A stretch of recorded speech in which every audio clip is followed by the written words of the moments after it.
you in the mood to go browsing through a thrift shop? Well, it doesn't matter. You don't have to leave your house, because I'm in the mood and I'm taking you with me. Give me some figgy pudding. Give me some figgy pudding now. There's an old curiosity shop.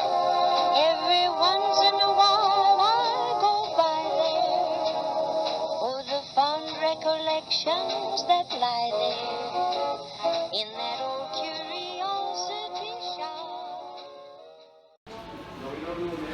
The first thing I spy today are the siestaware mugs down here. I have to honestly say that I'm going to pass on these. They're 99 cents each, but I just have never really been turned on by these. And most of the time, they're pretty scratched up. You can see these are. I really don't get that great resale value on these either, although they're cheap and they're all there. But it's just one of those things. I usually just walk on by, bum bum bum bum. Wasn't that some tune from the 60s? Walk on by. Walk on by. Walk on by.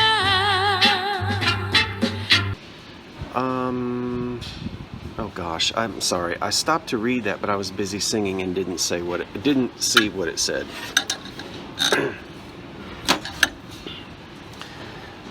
Okay, so there's not a whole lot here in the clear glass aisle. Some pretty pieces over here, probably made by Tiffin.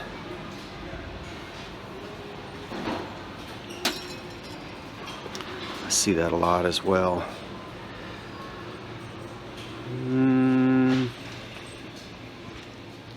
Picture frames, the artwork. I've already looked at the artwork and haven't found anything. And here is the wall o' bags, which I know there's good stuff in there sometimes, and I don't always have the patience to go through it. Okay, now there's got to be something good over here. That's going to be something probably new, made in China, to look old. Let's turn it over. Well, I don't know. It doesn't say. Maybe it's not a new made in China piece. I'm sure I could be wrong about that. Well, I don't want that. Let's see here. None of these teapots look that great. Some typical lusterware. Teapot, cream and sugar. I'm not feeling that today. Ooh, $15 for all three. No. And that's missing its lid. Boy, that'll wake you up in the morning, won't it?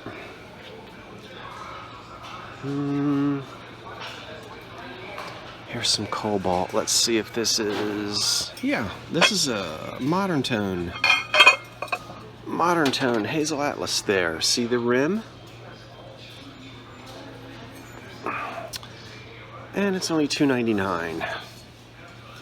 I don't know what that gold sticker is underneath there, but that's definitely a modern tone piece.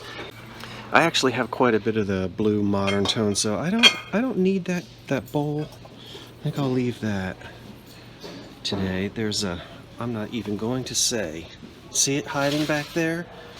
I'm not even going to say it. I'm not saying it. Is this Indiana glass right here? I don't know. Ooh, look. The grapes. But just one.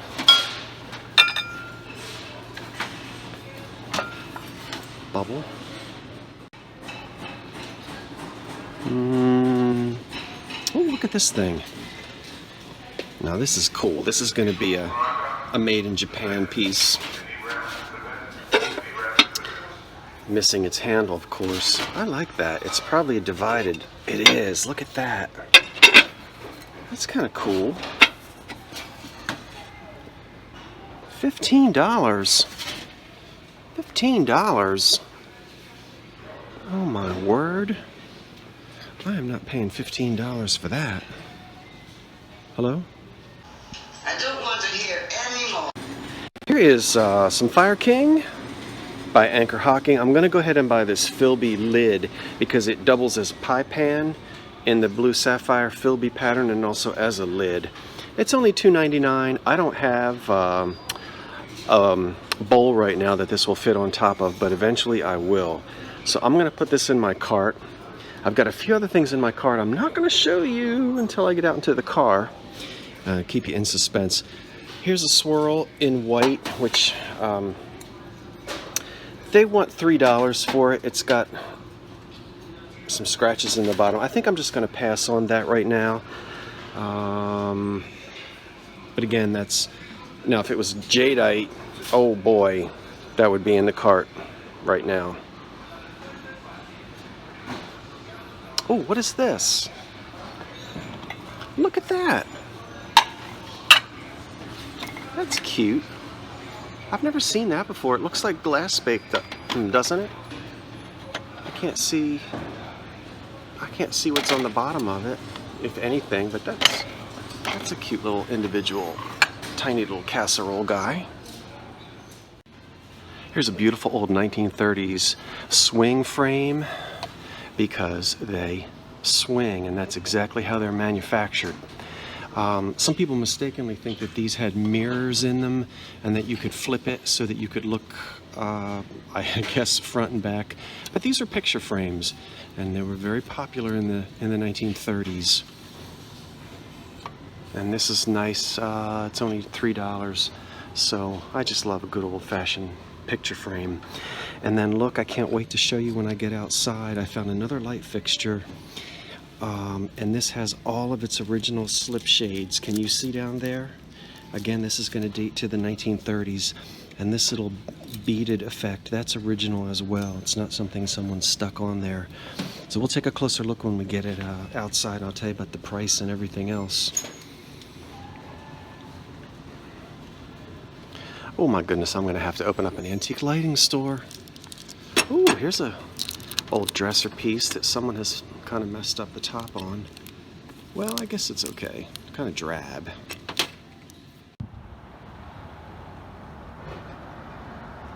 Well, that's just a classic mid-1930s dining room hallway light fixture, ceiling fixture. Paid $25 for it, and it's all original here with this glass bead here in the top, and then these metal beads here. This is, I know it looks like you're saying, oh, somebody added that. No, that's how it was done, and you can see when it's hanging, they fit down right in these channels just like that. Now, they need to be cleaned. It looks like they were smoking 6 packs a day in that house, as everybody did in those days. So I'll get it cleaned up. And of course it has to be rewired. I have rewired these before. It takes a while, but it can be done and should be done. This is okay. You know, this is an okay fixture itself. Turn it upside down. There's not much design here on the bottom, but you can't beat the fact that it comes with all 1, 2, 3, 4, 5 of its original custard glass slip shades. There they are, and it's going to be fantastic with all 5 of these. Did I say 5 or 6? 1, 2, 3, 4, 5. 5 of them, all in place. Even if I were to just buy the slip shades, $30 would be a steal for these, because there's nothing that holds them in except gravity. They just sit there. Wow. So this is going to look fantastic. Eventually I'll get it all cleaned up, rewired, and get all the shades on there and let you have a peek at it when it's all finished. That was a thrill. I also purchased this crocus dripillator teapot. Now, this crocus pattern was very popular in the 1930s, and you could get all types of things for the kitchen in this pattern.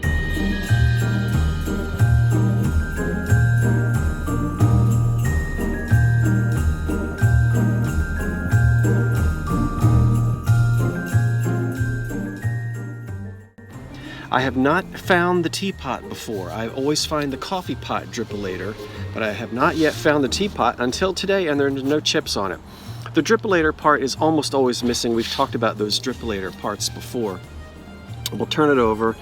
The Enterprise Aluminum Company in Ohio, and I don't know, can you see Superior Quality Kitchenware? It's called the Tea-O-Lator instead of the coffee drip-O-Lator, but they'll all fit right down in there.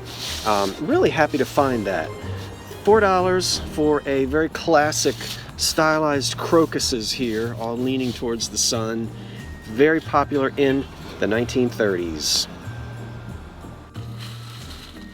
Okay, I am back in my parking lot, and I'm going to show you everything that I bought today. Some of it to keep and some of it to get rid of. So, now I already showed you a few of the things, but I want to say this before I forget, that crocus teapot. Now Hall, they re-released it, sort of a commemorative thing. I think they did it in the 90s. It's clearly marked on the bottom, so you can't be fooled. But I actually think it says, you know, this is the famous Art Deco inspired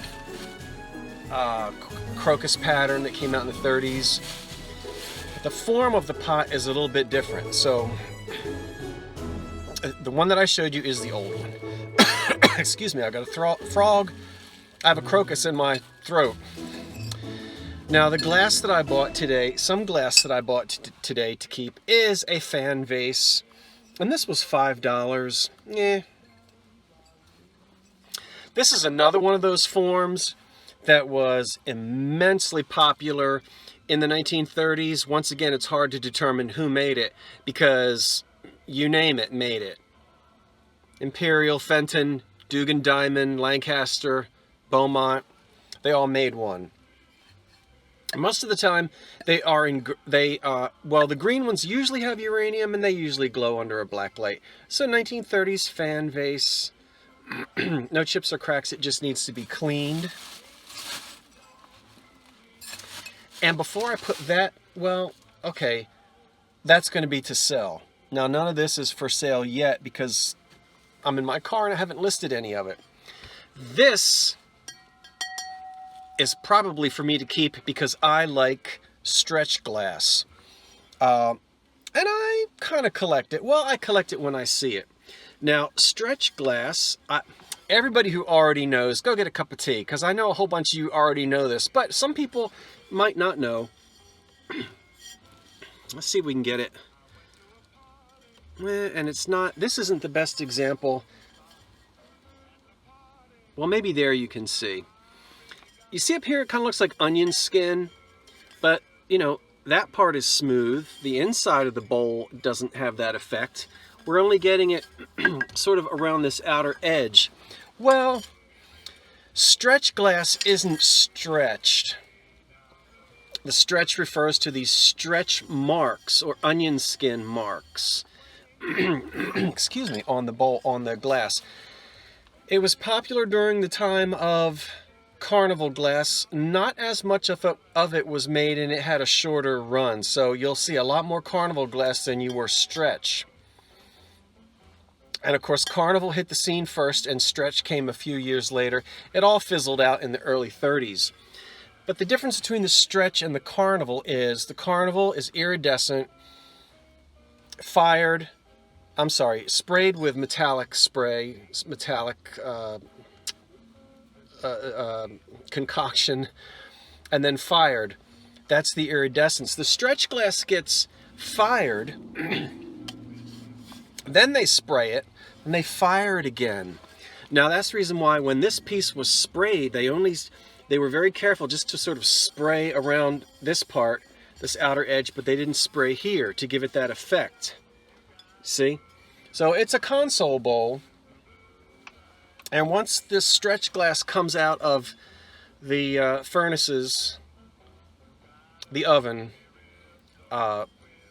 it cools, so it's fired twice, right? I'm making this much more complicated than it is. They fire it, they spray it, they fire it again. Then it dries and you get stretch marks. It can be handled and tooled and you'll get even more stretch marks on it. And once again, every company made it. So just to early pieces of 1920s glass. This one's for sale. This one I'll keep. I really rattled on about that. And then here are some things that I'm going to keep as well. These were half price, so instead of paying $3.99 each, which I wouldn't have done, I don't think I would have paid $8 for these. I ended up paying $4 for the chrome cream and sugar with the red Bakelite handles. This is a shape that I don't already have. Sometimes the sugar bowls had lids, were produced with lids, and sometimes they didn't. And so it really doesn't bother me. If I find one with lids, that's great. If there isn't a lid, it won't stop me from buying it. So these I'll keep. I love this little, excuse me, trophy. Probably dates to the 30s or 40s. There's nothing on it. I love it. And then I bought a little tobacco tin as well. And this is a Philadelphia. Can you see? It says John Middleton, Philadelphia, Pennsylvania. Just a little tiny tobacco tin. You can also tell by the I'm never sure if it's typography or font, but the way the letters are configured, it's right out of the 30s. So I'm gonna keep those. And I also bought another flower frog, a nice big one, nice and heavy. That was $2.99 for that. And not a huge hunk of profit in these, but I just have a peach luster thing, and I don't have the cream and sugar in the laurel pattern. This is an Anchor Hocking product. So it's a 1950s pattern there, the laurel leaf, cream and sugar and they were $1.99 each.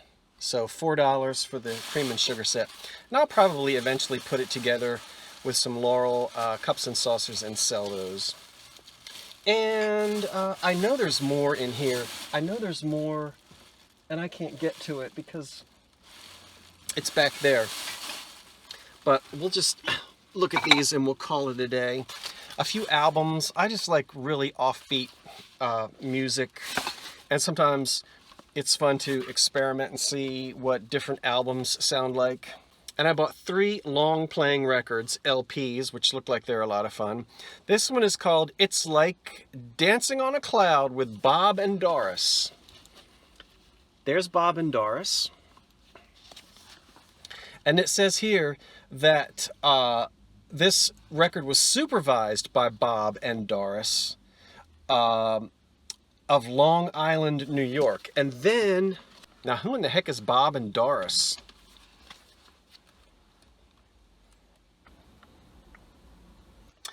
Bob and Doris of Long Island are a nationally known, outstanding pair of instructors of ballroom dancing. And then, I love this part right here. They have been for many years the permanent dance team instructors and social directors of the Lake Plaza Hotel and Summer Resort in Parkside, New York. They are faculty members for many of the prominent country clubs in the Long Island area and New Jersey. Well, hoity-toity. So, I don't know if they're going to teach me how to do the foxtrot or not.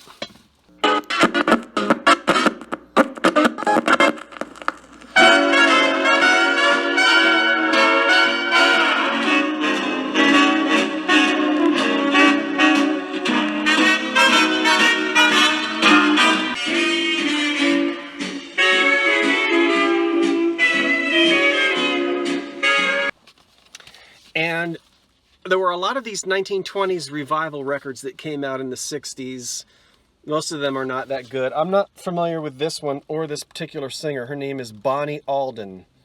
And it says, Bonnie Alden sings for us the unforgettable songs of the Roaring Twenties. So that's probably not going to be any good. And so there you have it. Well, today's shopping adventure was okay. I don't necessarily think I hit any home runs, but I got some nice things. That light fixture is really going to be sweet. I can't wait to get it cleaned up and put all of those custard shades on there. Wow. If you're not a subscriber, but you are a regular viewer, I would love it if you'd consider to just go ahead and hit the subscribe, and you'll never miss a beat.